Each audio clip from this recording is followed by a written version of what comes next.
Welcome to Nisha Lifestyle Vlog. It's a new day, new beginning, and day starts with all you lovely and beautiful people. रोज माझ्या दिवसाची सुरुवात ही इथूनच होते. जेव्हा हे पडदे सरकवले जातात ना, तेव्हा तो सूर्यप्रकाश आत येतो रूममध्ये, हॉलमध्ये. तर इतकं छान फील होतं ते, इतकं पॉझिटिव्ह वाइब्स येतात ना आणि ह्यामुळे ना दिवस अगदी छान, छान असा जातो दिवसभर. फ्रेश वाटतं एकदम. आणि त्यानंतर आपली रोजची जी कामं असतात तीच.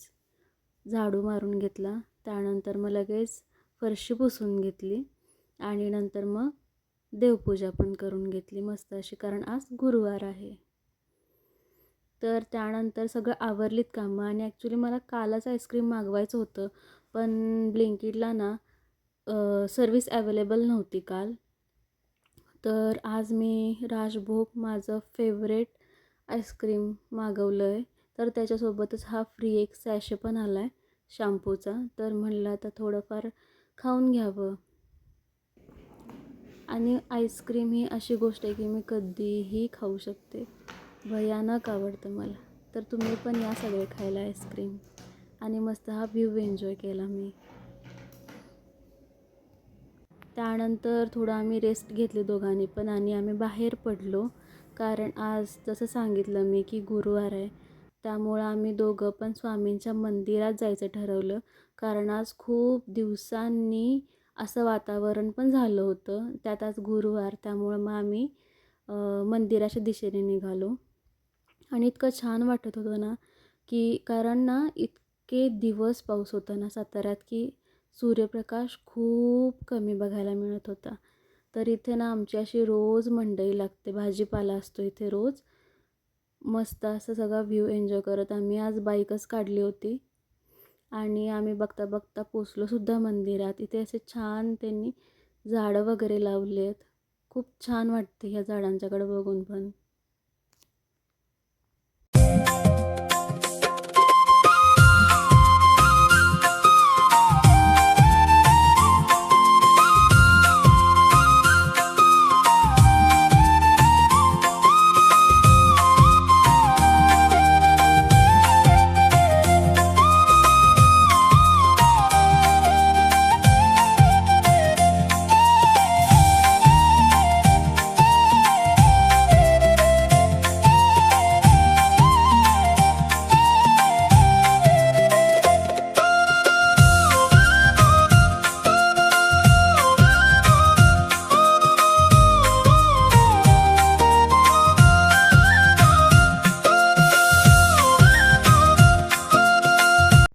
छान असं स्वामींचं दर्शन झालं. त्यानंतर आम्ही बाहेर पडलो तिथून आणि बाहेर गेलो आणि काही खाल्लं नाही असं होणार नाही कधी. तर आम्ही पाणीपुरी खाल्ली तिथं. ॲक्च्युली आम्ही आल्यापासून सातारा जेव्हापासून आम्ही आलो तेव्हापासून आम्ही ही पाणीपुरी ट्राय करतो आहे. कारण आम्ही असंच बाहेरचं खायचं खूपच कमी केलं, म्हणजे आम्ही खातच नाही तसं बाहेर. त्यामुळं ही पाणीपुरी खाल्ली आम्ही आणि खरंच ह्याची टेस्ट आहे ना खूप छान वाटली आम्हाला. आणि पाणी पण त्याचं खूप छान असते, अगदी माइल्ड. आणि तिखट पाहिजे असेल तर ते तिखट पण, त्यामुळे ते छान वाटते. तर त्यानंतर आम्ही गेलो होतो मस्त असं नर्सरीमध्ये, म्हणजे आमच्या घराकडे येतानाच लागते ती. तर तिथं आम्ही गेलो होतो. मला खूप दिवसांपासून ना तुळशीचं रोप घ्यायचं होतं. तर ते आज उद्या करत ह्या पावसामुळे ना, तर त्याचा योग आजच आला. म्हणलं आज घेऊयातच आणि होतं पण तिथं. तर आम्ही तिथं गेलो आणि बघितलं मी तिथं, तर ना छोटं छोटं होतं तिथं ॲक्च्युली तुळशीची रोपं. तर आमच्याकडं जे हे आहे ती तुळस 30 रुपयाला बोलला तो. पण ना हे खूपच छोटं होतं. मग त्यामुळं अनिकेत बोलले की नको छोटं, आपण बघू जरा दुसरीकडं मोठं आहे का बघू रोप असं. मग पुढं गेलो आम्ही.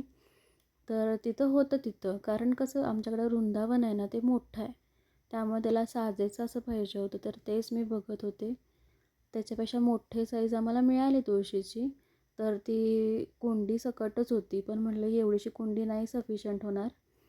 तेच त्यांना मी विचारत होते की हे घेऊ का ती घेऊ, कुठली घेऊ, हे मी अनिकेतना विचारत होते. आणि लागलंच मग मी ती कुंडी पण घेतली, त्याचं पॉट. की जेणेकरून ते आमच्या वृंदावनमध्ये ते बरोबर बसेल असं. मग तेच एक चूज केली आम्ही. तर ती त्यांना छान दिला पण बार्गेन करून छानपैकी. तर मग ती फिक्स केली आम्ही आणि मग ती फायनली आम्ही घेतली. त्यानंतर आम्ही पोहोचलो घरी. म्हणजे आम्ही आता सध्या लिफ्टमध्येच आहोत आणि हे आमचे हे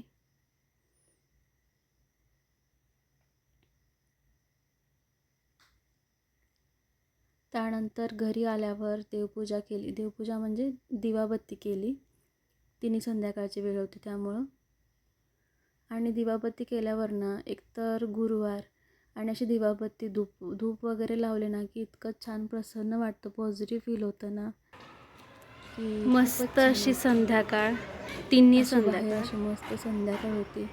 पाऊस अजिबात नव्हता, मस्त वातावरण होतं आणि त्यात आमच्या छोट्याशा घराचा व्ह्यू.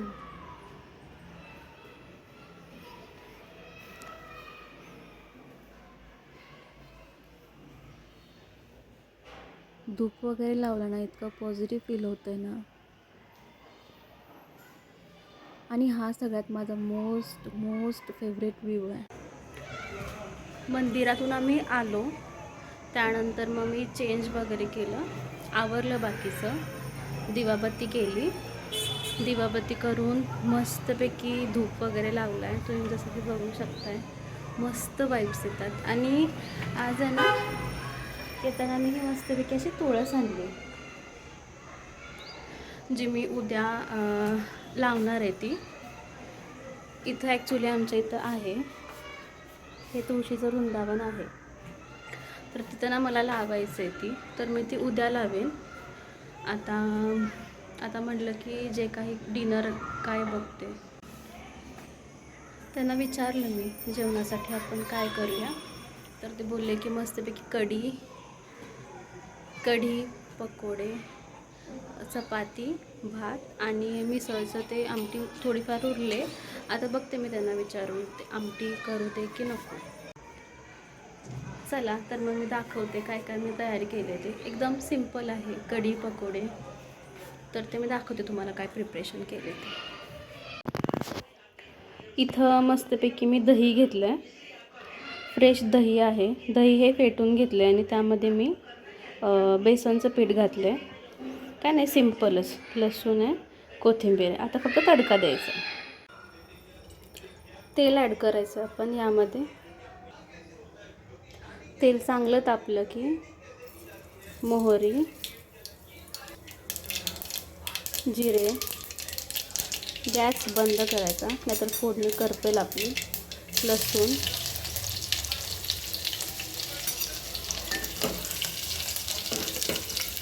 मस्तपैकी परतून घ्यायचा आहे तो.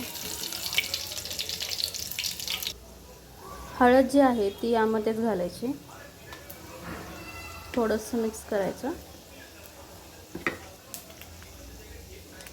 आणि हे ॲड करायचं.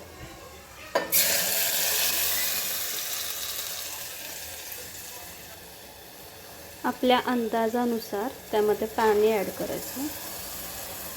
आपल्याला कसं थिक पाहिजे, का अजून पातळ पाहिजे, का थिक पाहिजे, कसं कन्सिस्टन्सी हवी आहे तशी करून घ्यायची.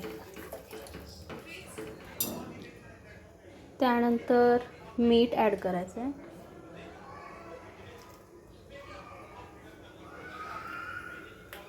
आणि मस्त अशी कोथिंबीर. उकळी येऊ द्यायची त्याला. एक 5 मिनिट बारीक गॅसवर उकळी काढून घ्यायची मस्तपैकी. त्यानंतर आपली कढी तयार आहे. इथं पकोडे करण्यासाठीचं साहित्य: बेसनचं पीठ, हळद, मीठ, ओवा, थोडासा खाण्याचा सोडा आणि कोथिंबीर. काही नाही, फक्त हे मिक्स करायचं आणि मस्तपैकी तेलात डीप फ्राय करायचे. मस्तपैकी इथं आपले पकोडे तयार आहेत आणि इथं आपली कढी पकोडे आणि अशा मस्त टम्म फुगणाऱ्या चपात्या.